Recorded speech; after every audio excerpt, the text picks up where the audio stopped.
Welcome to the Real News Network. I'm Paul Jay in New York City. As I've been saying in some of my other interviews, in January 2009, President Obama met with some conservative columnists and apparently, according to David Brooks, reassured them that after some period of stimulus, he would take on the big entitlement programs, Medicare and Social Security. So this debate that was going on for several months past, will they be on the table or not, apparently, at least in President Obama's mind, was settled quite some time ago, which means how much of all of what we're seeing is somewhat a political theater, on the other hand, with some very real and serious repercussions. Now joining us to talk about all of this debt ceiling debate is Rob Johnson. He's a senior fellow at the Roosevelt Institute and is also the executive director of INET. Thanks for joining us. My pleasure. So let's just start with what do you make of, first of all, President Obama and his administration's role in all of this, how this negotiation is going on. We're told that there's a bit of an uprising in the Democrats in the House, that there's going to be a package that Obama is going to propose or agree to that will be mostly all about cuts and very little about revenue. Well, Barack Obama spent very little time in the Democratic Party, just 4 years in the Senate. So even though he is the Democratic president, he's always sought to rise above.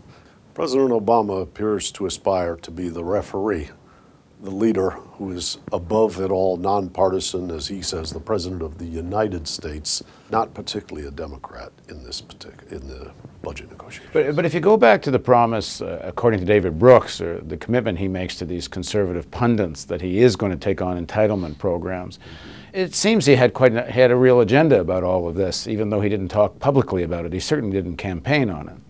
Well, when you say he didn't campaign on it, not to the people, he may have campaigned to the fundraisers and the, what you might call, Robert Rubin wing of the Democratic Party economic policy team that he brought in how do you say, lock, stock, and barrel, the whole group.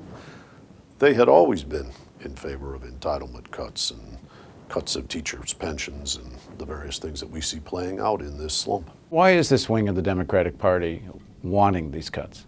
It kind of fits, I understand from a straight Republican point of view, at least in terms of their ideological framework, they've always been in this sort of place. But why is this wing of the Democratic Party, why do they want these cuts? Well, what you might call the DLC, Democratic Leadership Council wing of the Democratic Party, view themselves as pragmatists. These are people who say, you got to raise money. They don't say that out on Main Street. They talk nice, flowery, ideological stuff out on Main Street. But in the strategy room, you got to be practical. You got to raise money. The Chamber of Commerce, all those guys helping the other side. So when you're going to do things to keep our fiscal accounts in balance, you're not going to beat up Wall Street. You're not going to beat up the military-industrial complex. You're not going to beat up the medical complex. Because when you're saying raise money, you got to raise campaign money. You got to raise campaign money to keep the party vital, keep the party alive, keep the media budget that is necessary. Because agenda item number one is get reelected. That's right. If you're not in power, it doesn't matter. So to stay in power, you need money. To stay in power and need money, you start busting the budget by handing out candy to all your friends. Some would call corporate welfare. And when you're doing that, you got to be able to cut other places. When you screw up and you have a big bank bailout, you've just spent what Simon Johnson says, 40% of GDP will be the change in the debt to GDP ratio resulting from this crisis. When you use that much, everybody's afraid how we're going to have what you might call capacity and reserve for the next crisis. So instead of going and taking on the tough, like pharmaceutical industry, insurance industry, or something, what you start doing is what you might call using the logic of collective action and cutting those diffuse, weak interests like senior citizens, like the people who have paid for Social Security and run a surplus all of these years, now get to run it down. And what do you think in terms of we're told is opposition to this within the House, within the Democratic Party?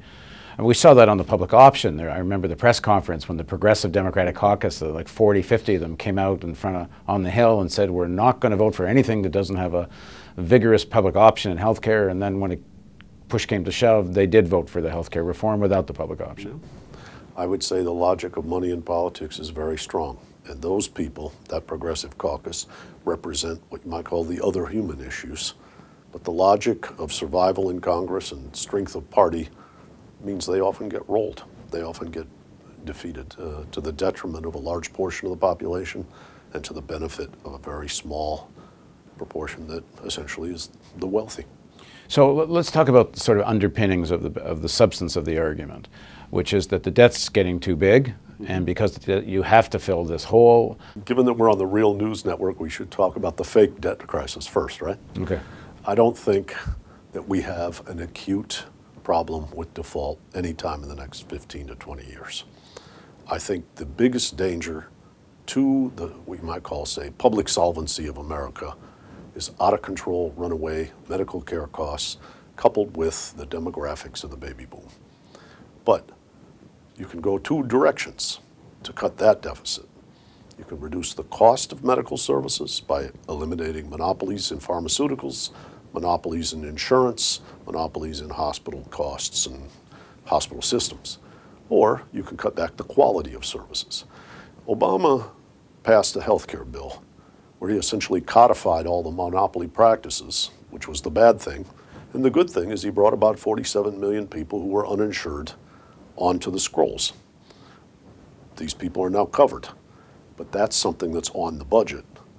And that's something that portends, as I mentioned, with the demographics of the baby boom, to be a real source of concern, a potential debt problem 20, 30 years out. One of the things President Obama did during the whole healthcare passing of his legislation is he made a deal with pharma. Yes. So tell us a little bit about what that deal was and how codified is that deal? I mean, can that deal be undone? The deal was that medical care that comes from this, we might say, upcoming, what do they call it, the American ACCRA, the healthcare bill, will not allow negotiated prices, things like generic drugs from Canada, negotiated prices in large bulk for senior citizens. And so the pharmaceutical guys will make enormous profits. The pharmaceutical lobby agreed to put forward many, many millions of dollars in advertising and to support this bill, provided their pricing monopoly was protected. And agreed not to put millions of dollars of advertising against it. Against it, that's right. That's right. So that, coupled with dropping the public option, which would have created competition in the insurance industry, made medical care much more expensive in America. And you can go to data from the OECD. On a per capita basis, American medical care right now is more than double the cost of the OECD average, more than double the cost of Germany, France, and the Netherlands. All three of those countries and Switzerland are in the top 10 of the best quality health care according to the World Health Organization. America's running around number 38 in that ranking, all paying twice as much. Now, the deal that the president made with pharma at that point is never talked about anymore, but is it undo? I mean, can that deal be undone? It's not a piece of legislation, right? Well, they say never. I mean, the contours of the legislation about not negotiating on pharmaceutical prices could be challenged in the future. On the other hand, if we stay with this structure of money politics, it's much easier to block than to pass. When you think about things going through House committee, House floor, Senate floor, conference committee, passage, back to the president, there are a lot of nodes for intervention to stop things from changing. That's, in a positive sense, called checks and balances, but it allows vested interests a great deal of ability to obstruct progress. So I would say the pharma guys have a pretty good chance of holding on to their pricing power. Are in fact the real negotiations about security, Social Security, not to leave the money there, but to use the money elsewhere? Much of what happened in recent years is the Social Security system, when the baby boom was in its prime working years, ran big surpluses. And those surpluses were used, what you might say, consolidated with much larger deficits in the other categories, military spending, tax cuts, wars, and what have you. So now, as that demographics reverses, Social Security can be for itself, but it's not going to be cross-subsidizing everything else. And how we say, the temptation to cut their benefits to continue the cross-subsidy is part of the logic of this politics of concentrated interests against the diffuse interests of the population. So when you look at the polling, it looks like the majority of polls show that Americans would rather tax the wealthy than make cuts to social programs. They would rather see much bigger cuts to the military. There's a recent poll came out, I think it was from the University of Maryland, with significant majority for taxing the wealthy, massive cuts on the military side. None of this is getting through into the politics. Politics of the United States in this crisis period does not represent the people. It represents a very narrow segment of the population who does the fundraising. Thanks for joining us, and thank you for joining us on the Real News Network.